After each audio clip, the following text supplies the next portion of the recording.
os dois últimos versículos do Salmo 139, que será projetado aqui, diz assim, essa palavra: sonda-me, ó Deus, e conhece o meu coração, prova-me e conhece os meus pensamentos, vê se há em mim algum caminho mau e guia-me pelo caminho eterno. Eu vou convidar toda a igreja a fazer a leitura também agora, juntamente comigo. Vamos ler juntos, nessa versão aqui? Sonda-me, ó Deus, e conhece o meu coração, prova-me e conhece os meus pensamentos, vê se há em mim algum caminho mau e guia-me pelo caminho eterno. Vamos orar mais uma vez. Senhor Deus, nós te agradecemos, Pai, pela bênção de estarmos reunidos em Teu nome neste lugar. Sabia que aqui, ó Deus, o Senhor tem comunicado ao nosso coração as verdades eternas da Tua palavra. E mais uma vez nós vamos meditar na Tua palavra e nós te pedimos, fala a cada coração, ó Deus. Nós precisamos ouvir a Tua voz, nós precisamos ouvir aquilo que o Senhor deseja comunicar a nós. Portanto, abençoa-me, ó Deus, na transmissão dessa palavra, ajuda-me, ó Deus, e abençoa também cada um que aqui está nessa noite, aqueles que estão nos seus lares e que acompanham ou que virão a acompanhar depois esse culto, essa transmissão. Pai, nós te pedimos, fala ao nosso coração, nós precisamos ouvir a Tua voz. Assim nós oramos, ó Deus, em nome de Jesus, amém. O tema da mensagem de hoje é: Deus que nos conhece é o Deus que nos ama. Deus nos conhece e mesmo assim Ele nos ama. Eu quero começar relembrando uma canção de Marcos Witt. Marcos W. Witt. O Jonathan, você pode dar um tom de sol aqui? E você vai me ajudar a relembrar essa canção. Porque ela diz aquilo que o Senhor falou ao meu coração através desse texto.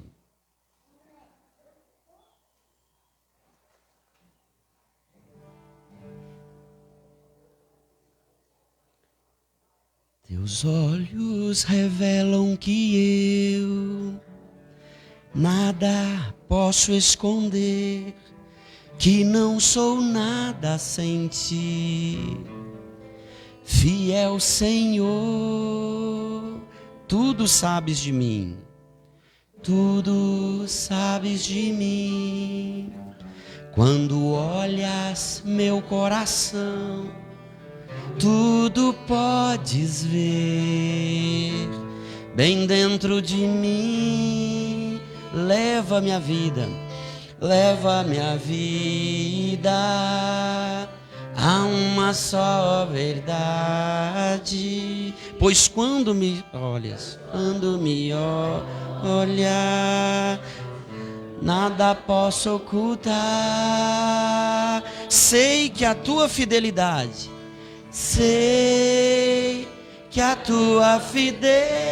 leva minha vida mais além. Minha vida mais além do que eu possa imaginar.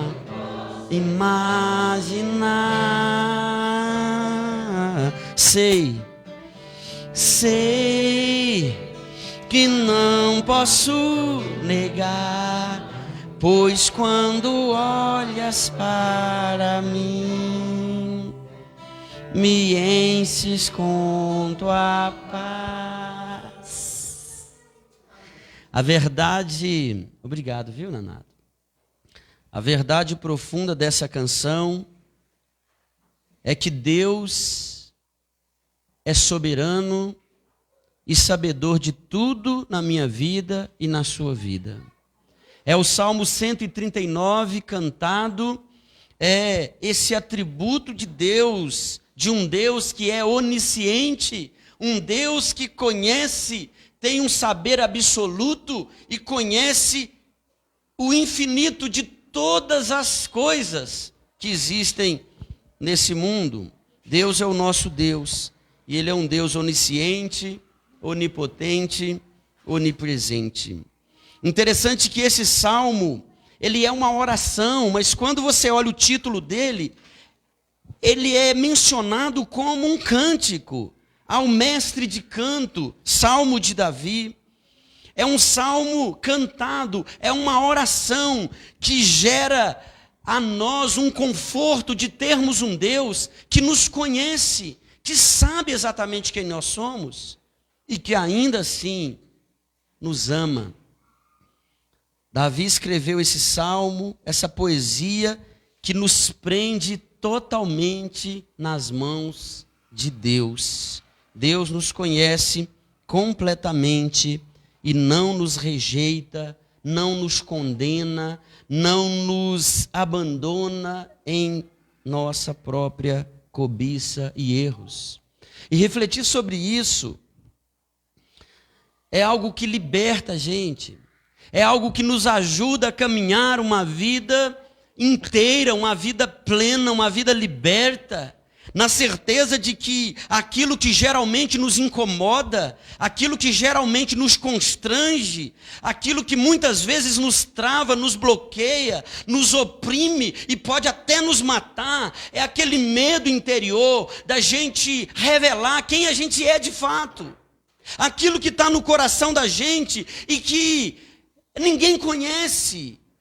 Aquele lado do nosso coração, aquele lugar da nossa vida, e que está dentro de nós e que ninguém tem acesso. E muitas vezes é o fato de lutarmos com lembranças amargas que nos visitam, que nos atormentam, que nos assombram.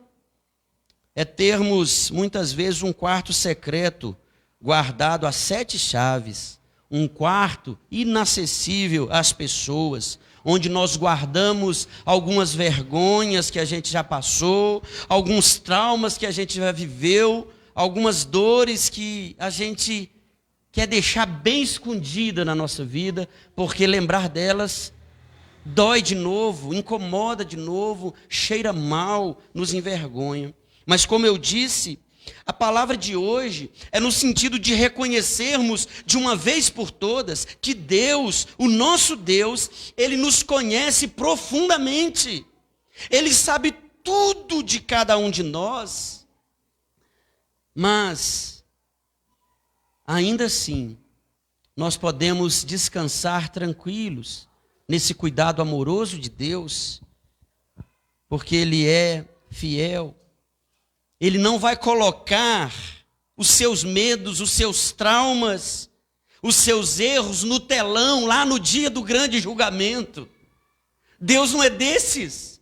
O amor de Deus é derramado em nossos corações e cada área ainda incompleta, ainda com fissura e ainda com rachadura. Qualquer problema na nossa vida e na nossa história, aqueles que a gente insiste em esconder, eles já foram resolvidos em Deus. A nossa vida, a nossa história já foi resolvida na cruz do Calvário, na cruz do nosso Salvador. É por isso que nós encontramos nesse salmo uma palavra de esperança, uma palavra de libertação. Sim, um Deus que nos sonda, que nos conhece, que sabe tudo a nosso respeito, sabe quando nos assentamos, quando nos levantamos, sabe o que pensamos, o que falamos, antes mesmo de falar. O Senhor nos conhece e nós somos amados pelo Senhor.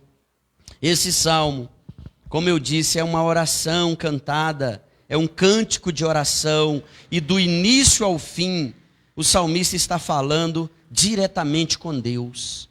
Ele não está falando com um outro ser humano, à sua estatura, à sua medida. Não, ele está dirigindo as suas palavras para o Senhor do universo. E eu quero nessa noite destacar esses 2 últimos versos desse salmo. Sonda-me, ó Deus, e conhece o meu coração.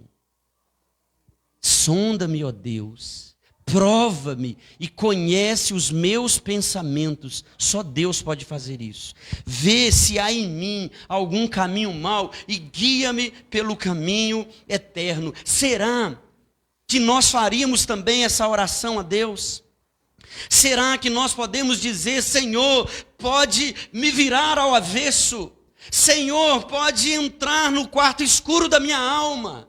Pode visitar o mais íntimo do meu coração, a minha história recente, a minha história antiga, pode visitar a minha juventude, a minha adolescência, pode visitar a minha vida, pode sondar, Senhor, o meu coração. Será que nós faríamos essa mesma oração?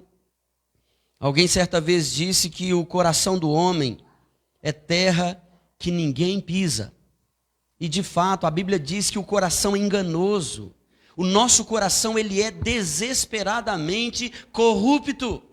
Nós nascemos na iniquidade, diz o mesmo salmista Davi no Salmo 51. O coração é enganoso, é verdade. Mas aquele que criou o coração do homem pode conhecê-lo completamente e pode transformá-lo. A palavra de Deus diz pelo profeta Jeremias que Deus arranca o coração de pedra e coloca em nós um coração de carne para a gente sentir.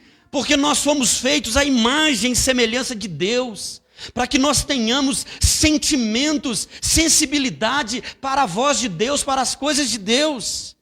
Ah, meus irmãos, o que é interessante é que o salmista ora para que Deus possa sondar o seu coração, possa provar os seus pensamentos, mas desde o início do salmo, ele já vem dizendo que Deus faz isso, independente de pedirmos ou deixarmos, porque Ele é Deus. Ele não precisa da nossa autorização.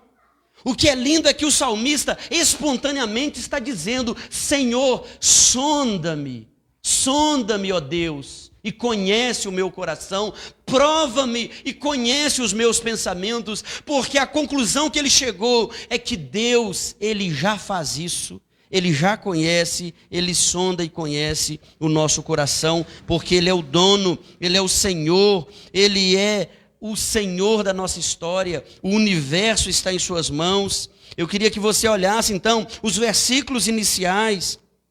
O salmista diz assim: Senhor, Tu me sondas e me conheces. Lá no 23, sonda-me, Senhor. Aqui ele está afirmando: Tu me sondas e me conheces. Sabes quando me assento e quando me levanto. De longe penetras os meus pensamentos, esquadrinhas o meu andar e o meu deitar, e conheces todos os meus pensamentos. Ainda a palavra não me chegou à língua, e Tu, Senhor, já a conheces toda. Tu me cercas por trás e por diante, e sobre mim pões a mão. Tal conhecimento é maravilhoso demais para mim. É sobremodo elevado, não o posso atingir. Para onde me ausentarei do Teu Espírito? Para onde fugirei da Tua face? Se subo aos céus, lá estás. Se faço a minha cama no mais profundo abismo, lá estás também. Se tomo as asas da alvorada e me detenho nos confins dos mares, ainda lá me haverá de guiar a Tua mão, e a Tua destra me susterá. O salmista tinha plena consciência da onisciência de Deus, da grandeza de Deus e da presença de Deus, não apenas no mundo que Ele criou, mas dentro do seu coração e da sua alma. Deus não está preso no tempo e no espaço, Ele é o Senhor. Ele é o Senhor da história, Ele é o Senhor do tempo, Ele é o Senhor do universo, Ele é o Senhor do espaço sideral. Mas o salmista, mesmo reconhecendo que Deus o conhece completamente, ele faz essa oração: sonda-me, Senhor, e conhece o meu coração, prova-me e conhece os meus pensamentos. Quantas vezes, meus irmãos, nós vivemos com a mente afligida, com o coração angustiado, porque a gente não entendeu que a luz de Deus, quando chega, ela dissipa as trevas. Não tem nada mais libertador na vida da gente quando a gente firma o pé no lugar e levanta a cabeça e diz: eu sou assim, eu tenho essas falhas, eu preciso da graça de Deus. Quantas vezes, em nome de uma reputação e de uma aparente performance, nós estamos jogando a nossa própria consciência a um lugar de tortura, de aflição, querendo mostrar uma grandeza ou uma performance de reputação a qual a gente não consegue sustentar, evitando muitas vezes acessarmos ou permitir que aqueles que estão à nossa volta acessem lugares difíceis para nós.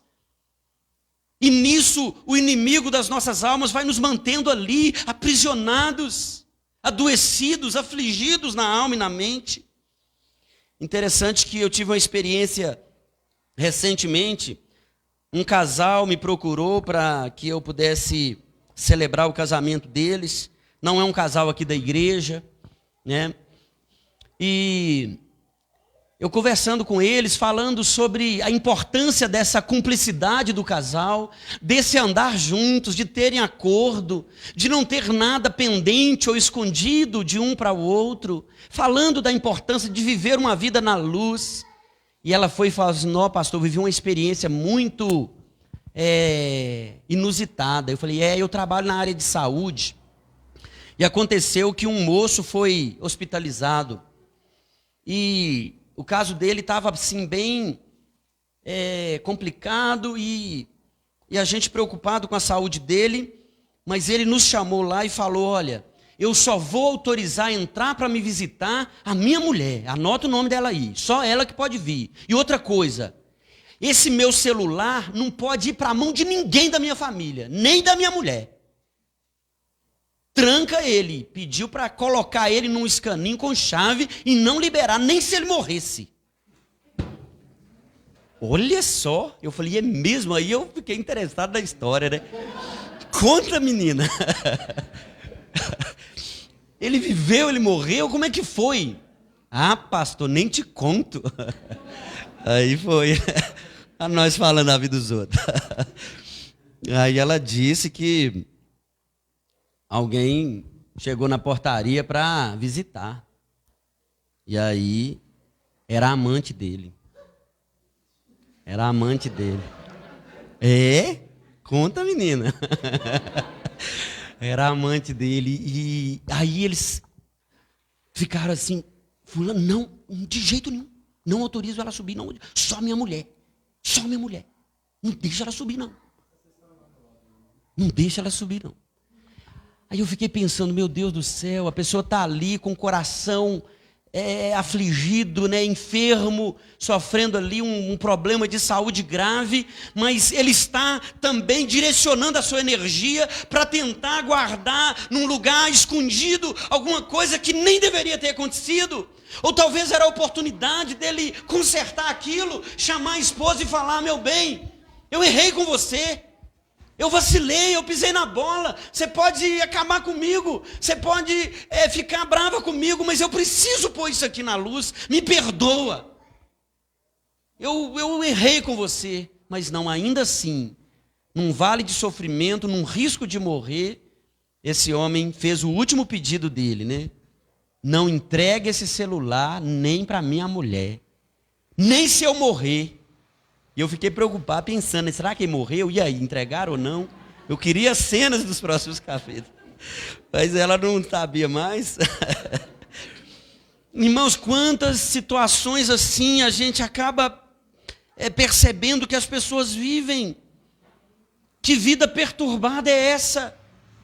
Que sofrimento, que aflição, que maneira suicida de viver, que alma atribulada pelo pecado. O salmista ora: sonda-me, ó Deus. O nosso coração, meus irmãos, pode adoecer. Sonda-me, ó Deus, e conhece o meu coração.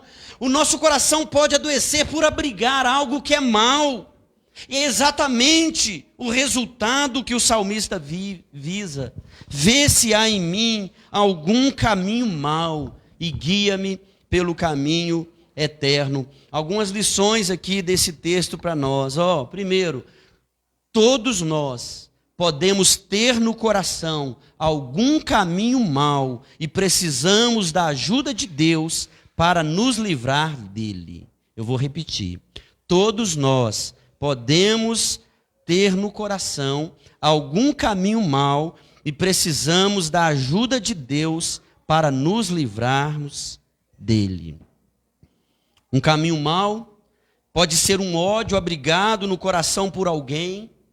Um caminho mau pode ser uma dificuldade legítima na visão do mundo, dos homens, de perdoar alguém que te feriu, que te fez mal. Um caminho mau pode ser um rancor antigo que adoeceu o seu sentimento e que te levou a uma perda da alegria de viver. O caminho mau pode ser uma série de ocorrências que nos levaram a uma torre de bronze, uma fortaleza de ferro, uma trincheira do isolamento. As pessoas se isolam porque elas não querem ser conhecidas e reconhecidas. Elas temem que quando as pessoas conhecerem quem de fato elas são, ou os problemas que elas já viveram, elas fiquem então isoladas, elas ficam abandonadas e fora do círculo. Meus irmãos, o Senhor que nos conhece é também o Senhor que nos ama. E Ele tem um caminho eterno para nós. O salmista encerra dizendo, vê se há em mim algum caminho mau e guia-me pelo caminho eterno. Lá em Eclesiastes capítulo 3, versículo 11, diz que o Senhor Deus colocou a eternidade no coração do homem. Olha só. Tudo fez Deus formoso no seu devido tempo, também pôs a eternidade no coração do homem. E eu não canso de repetir isso aqui, nada que não seja eterno pode preencher a vida do homem. É no coração que se encontra o caminho mau, e é no coração que Deus coloca o caminho eterno. O coração, ele é a fonte da vida, mas é em Deus que nós entendemos essa missão que Ele tem para nós e esse sentido da nossa existência, porque nós estamos numa referência com a eternidade, porque fomos criados para Deus. Provérbios, capítulo 8, versículo 36. Observe esse versículo aí, meus irmãos. Nós estamos caminhando aqui para o encerramento já. O que peca contra mim, olha a palavra de Deus. O que peca contra mim violenta a própria alma. Mas eu estou tentando viver uma vida correta, eu não quero desagradar meu Deus. Amém, continue nessa busca, porque o pecado não é apenas uma afronta contra Deus, ele vai destruir também a nossa alma. O que peca contra mim violenta a própria alma, e todos os que me aborrecem amam a morte. É no coração que se encontra o caminho mau, e é no coração que Deus coloca o caminho eterno. Nós precisamos viver uma vida realmente liberta e na luz dos olhos de Deus. E eu volto a repetir, não tem nada mais libertador do que a gente falar a verdade, viver a verdade e ser aquilo que a gente é. A gente não ter que representar, a gente não ter que correr para ajeitar coisas, porque está chegando alguém que não pode presenciar coisas. A gente correr para bloquear uma tela de um computador, de um celular, porque a gente está acessando algo que o outro não pode ver. A gente tentar viver papéis diferentes, como se a gente conseguisse lidar com mais de uma alma. A gente tem uma alma para a esposa, para o esposo, a gente tem outra alma para o chefe no trabalho, a gente tem outra alma para os filhos, e a gente fica destruído, desfacelado, cortado pelas metades, tentando viver um tanto de almas diferentes. Seja você mesmo. Seja verdadeiro na sua compreensão da vida que Deus te deu. Assuma as áreas que você precisa de tratamento. Reconheça que esse Deus que sonda, Ele também nos guia. Ele é o pastor amado, Ele nos guia pelas veredas da justiça. Ele refrigera a nossa alma. Mas se a gente esconde a nossa alma, se Jesus está dizendo: vinde a mim, todos vós que estáis cansados, oprimidos, sobrecarregados, e eu vos aliviarei. É esse alívio, é a gente chegar para Jesus e contar: Senhor, eu não estou bem, eu não estou sentindo bem, eu não estou bem esses dias, me ajuda, Senhor. Eu não estou sabendo lidar com o meu relacionamento conjugal. Eu não estou sabendo lidar com esse meu filho, com essa minha filha. Me ajuda, Senhor. Me ajuda. Me ajuda porque eu não estou dando conta. E cada vez que a gente transborda e fala: Senhor, me socorre, como nós cantamos aqui, Ele é o nosso refúgio. Ele é o nosso castelo forte. E Ele é quem nos socorre. Mas nós precisamos ser verdadeiros. E aí eu abro aqui uma palavra final para a gente pensar, que muitas vezes, em nome da religião, em nome de agradar a Deus, nós muitas vezes não somos verdadeiros para com Deus. Tinha um homem esperando por um milagre, e nós pregamos esse texto recentemente. Ele não conseguia ninguém para levá-lo no tanque de Betesda para poder receber a cura. E quando Jesus perguntou para ele: queres ser curado? A resposta é fechada, né? É sim ou não.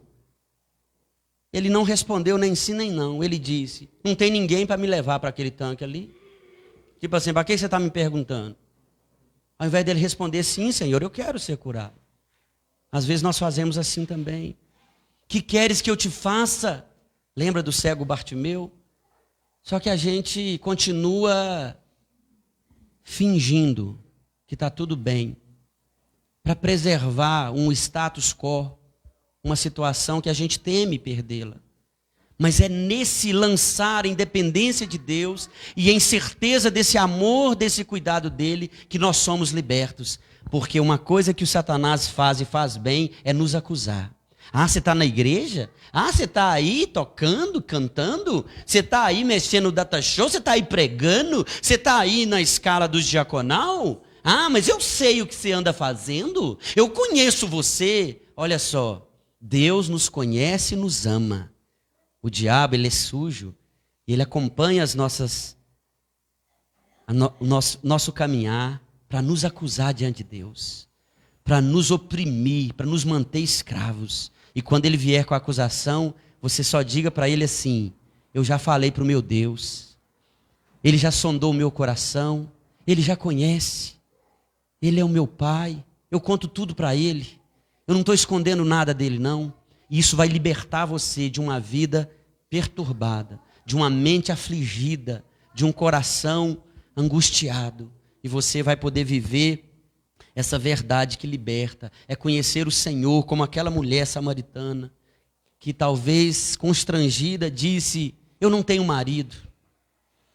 E Jesus disse para ela: eu sei que você não tem, porque esse que você está com ele não é seu marido, só que você já teve 5. Ela assustou, né? E Jesus falou: eu tenho uma água para você beber, que vai te aliviar, né? Que vai dar descanso para a sua alma, que vai te saciar, nunca mais você vai ter sede. Ah, eu quero essa água, Senhor. O Senhor nos conhece, mas Ele nos ama. Jesus não ficou pagando sermão para ela, né? Como que você foi casar com tantos homens? Não é um moralismo, irmãos. A vida com Jesus não é uma pregação moralista. Faça isso, faça aquilo outro, não. É a gente entender o que Deus fez, o que Cristo fez por nós. E a gente viver uma vida inteira, uma vida liberta, uma vida plena, uma vida abundante, porque onde abundou o pecado, superabundou a graça.